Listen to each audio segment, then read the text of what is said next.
விருச்சிக ராசிக்குண்டான செப்டம்பர் மாத பலன்களை பத்தி பார்க்கலாம். விருச்சிகத்தை பொறுத்த வரைக்கும் பாத்துட்டீங்கன்னா, இந்த மாதம் உங்களுடைய ராசி அதிபதி மற்றும் 6ஆம் அதிபதினு சொல்லக்கூடிய செவ்வாய் போய் 11ஆம் வீடுன்னு சொல்லக்கூடிய லாபஸ்தானத்துல இருக்கிறார். அப்ப லாபஸ்தானத்துல இருக்கும்பொழுது அது 13ஆம் தேதி வரைக்கும் தான். அதுக்கப்புறம் அவர் விரயத்துக்கு வந்துருவார். அப்போ ராசி அதிபதி லக்னாதிபதி எந்த இடத்தில் இருக்கின்றாரோ அதை பொறுத்துதான் இந்த மாதம் இருக்கும்.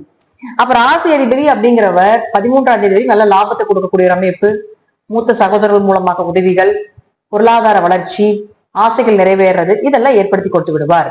13ஆம் தேதிக்கு மேல 12ஆம் வீட்டுக்கு வந்துடுவார் விரயத்துக்கு. அப்ப அதற்கப்புறம் கொஞ்சம் அலைச்சல், தேவையில்லாத விரயங்கள், அதே போல தூக்கம் குறையிறது, ஒரு தீர்த்த யாத்திரை போயிட்டு வர்றது, வெளியூர் வெளிநாடு பயணங்கள், இதெல்லாம் ஏற்படுத்தி கொடுத்து விடுவார். அதே போல பாருங்க, குருவை பொறுத்த வரைக்கும் ராசிக்கு 8ல இருக்கிறதால கொஞ்சம் கவனமா இருக்கு. பணம், காசு, சொத்து இதெல்லாம் சின்ன இழக்கிறதுக்கு வரும். ஏன்னா உங்களுக்கு அடுத்தது விரயத்துக்கு வர்றதுனால ஏதோ ஒரு விரயத்தை கொடுக்கு குடும்பத்துல. அதனால அதுல கொஞ்சம் கவனமா இருந்துக்கோங்க. இந்த மாதம், இந்த வருடம் முழுவதுமே குரு அங்கதான் இருக்க போகிறார். அந்த 2ஆம் வீட்டை பார்க்கறதுனால விரயம் பண்ணாலும் காசு ஏதோ ஒரு இடத்துல இந்த குரு கொடுத்துட்டே தான் இருப்பார். 2ஆம் இடத்தை பார்க்கின்ற ஒரு காரணத்தினால் மட்டுமே.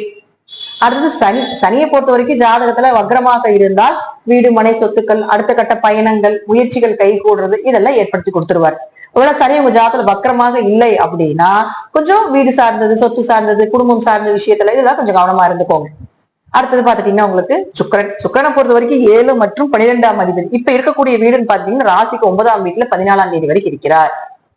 அப்போ 7 9ஆம் வீட்டுல இருந்தால் திருமண வரன் தேடி வர்றது, கணவன் மனைவியில் இருந்து அந்த கருத்து வேறுபாடுகள் விலகுவது, கொஞ்சம் காசு பணம் கையில சேர்றது, கொஞ்சம் சந்தோஷமா இருக்கிறது குடும்பத்தோட, இதெல்லாம் ஏற்படுத்தி கொடுத்துரும். 14ஆம் தேதிக்கு மேல பாத்தீங்கன்னா கேதுவோட சேரப்போகுது. அப்ப 14ஆம் தேதி சுக்கிரன் கேது சேர்க்கையாகி இது பெண் சாப அமைப்பா கொடுக்கும். இப்போ ரொம்ப கவனமா இருந்துக்கணும். உங்க ஜாதகத்துல பெண் சாபம் ஜாதகமாக இருந்தால், சுக்கிரன் கேது சேர்க்கை ஏற்பட்டு பெண் சாப ஜாதகமாக இருந்தால் கொஞ்சம் ஆண்களாக இருந்தால் பெண்களிடமும், பெண்களாக இருந்தால் ஆண்களிடமும் கொஞ்சம் கவனமா இருந்துக்கும். இந்த சுக்கிரன் கேது அப்படிங்கிறது பாத்தீங்கன்னா கொஞ்சம் செய்யாத தப்புக்குமே தலைவினைவை ஏற்படுத்தி கொடுத்துரும்.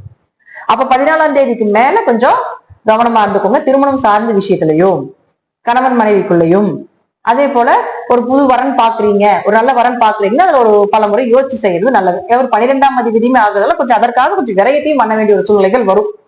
அப்ப 7 12 தொடர்பு ஏற்பட்டா கண்டிப்பாக ஏதாவது வெளியூரோ கொஞ்சமா ஒரு நாள் 2 நாளாவது குழந்தைகள் மனைவியோட வெளியே போயிட்டு வர வேண்டிய ஒரு சூழ்நிலைகளை ஏற்படுத்தி கொடுப்பார். அடுத்தது பாருங்க புதன் யார் அப்படின்னு பாத்தீங்கன்னா உங்களுடைய ராசிக்கு 8 மற்றும் 11ஆம் அதிபதி. அவரும் பாத்துட்டீங்கன்னா 15ஆம் தேதி வரைக்கும் உங்களுக்கு கேதுவோட சேர்க்கை பெற்றிருக்கார் 10ஆம் வீட்டுல. அப்ப ஜாதகத்துல புதன் கேது சேர்க்கை இருக்குதுன்னா சாமியாடுறது, குறி சொல்றது, கை மருத்துவம், சித்த மருத்துவம், இதெல்லாம் இது சேர்க்கை தான். இதெல்லாம் உங்க குடும்பத்துல இருப்பாங்க, அதுக்கு நீங்க இருப்பீங்க. அப்ப இப்படி இருக்கிறீங்க அப்படின்னா இந்த காலகட்டங்கள்ல புதன் கேது சேர்க்கை இருந்தால் உங்க ஜாதகத்துல கொஞ்சம் கவனமா இருந்துக்கணும். எது ரீதியாக அப்படின்னு பாத்துட்டீங்கன்னா லாபங்கள் ரீதியாக பணம் வர்ற மாதிரி இருக்கும், அப்படி தடைபடும். அது ஒரு 15ஆம் தேதி வரைக்கும் தான். 15ஆம் தேதிக்கு மேல புதன் அப்படின்னு சொல்லக்கூடியவர் அவங்களுடைய 11ஆம் வீட்டுக்கு வந்து ஆட்சி உச்ச பலம் பெறுகிறார். மிகப்பெரிய யோகம். உங்களுக்கு 13ஆம் தேதி வரைக்கும் செவ்வாய் காப்பாத்துவார், 15ஆம் தேதிக்கு மேல புதன் காப்பாத்திடுவார். அப்ப எப்படியும் பாத்துட்டீங்கன்னா இந்த மாசம் பண வரவு, பொருளாதார வளர்ச்சி உண்டு. ஆனா கொஞ்சம் பேச்சுவார்த்தையில பழக்க வழக்கங்களை கொஞ்சம் கவனமா இருந்துக்கோங்க. புதன் தன்னுடைய சொந்த வீட்டுக்கு வரும்பொழுது ஆசைகள் நிறைவேற்றுறது, அதே போல பாத்துட்டீங்கன்னா உங்களுக்கு புதன் தன்னுடைய வீட்டிலேயே ஆட்சி உச்சம் பெற்று பலமாக இருக்கும்பொழுது சுயமாக சம்பாதிப்பது, அதன் மூலமாக உங்களுடைய கனவுகளை நிறைவேற்றிக் கொள்ளக்கூடிய ஒரு அமைப்பு, இதெல்லாம் ஏற்படுத்தி கொடுத்து விடுவார். அடுத்தது சூரியன் யார் அப்படின்னு பாத்தீங்கன்னா உங்களுடைய ராசிக்கு 10ஆம் அதிபதி கேதுவோட நிற்கிறார். அப்ப கொஞ்சம் தொழில் தடை 15ஆம் தேதி வரைக்கும் இருக்கும். தொழில் மூவ் பண்ண முடியாது, அடுத்த கட்டத்துக்கு போக முடியாது, இருக்கிறது என்னமோ அதை கொண்டு போற மாதிரி இருக்கும். என்னதான் ஹார்ட் எஃபர்ட் போட்டீங்கன்னாலும் அப்படியே ஒரு கொஞ்சம் ஸ்லோவா தான் கொண்டு போவார். அடுத்து 15ஆம் தேதி மேல சூரியனும் பாத்தீங்கன்னா 11ஆம் வீட்டுக்கு வந்துருவார். அப்ப 10 குடையர் 11. அப்ப தொழில் பாத்தீங்கன்னா உங்களுக்கு 16ஆம் தேதிக்கு மேல கண்டிப்பாக ஒரு வளர்ச்சியை கொடுக்கும், நல்ல லாபத்தை கொடுக்கும், அடுத்த கட்ட பாதைக்கு போகும், நிறைய பேருடைய தொடர்புகளை ஏற்படுத்தி கொடுப்பார். இதெல்லாம் உங்களுக்கு சூரியன் வந்து உங்களுக்கு 16ஆம் தேதிக்கு மேல கன்னிக்கு வரும்போது நடக்கும். அப்ப விருச்சிகத்தை பொறுத்த வரைக்கும் பாத்தீங்கன்னா முழுக்க இந்த மாதம் 14ஆம் தேதிக்கு முன்னாடி என்ன செய்யணும்னு சொல்லியிருக்கிற, அதே போல 15ஆம் தேதிக்கு மேல என்ன செய்யணும் அப்படிங்கறதையும் சொல்லியிருக்கு. இது நீங்க கூர்ந்து கவனிச்சு செய்தீர்களானால் இந்த மாதம் முழுவதும் உங்களுக்கு பொற்காலமே.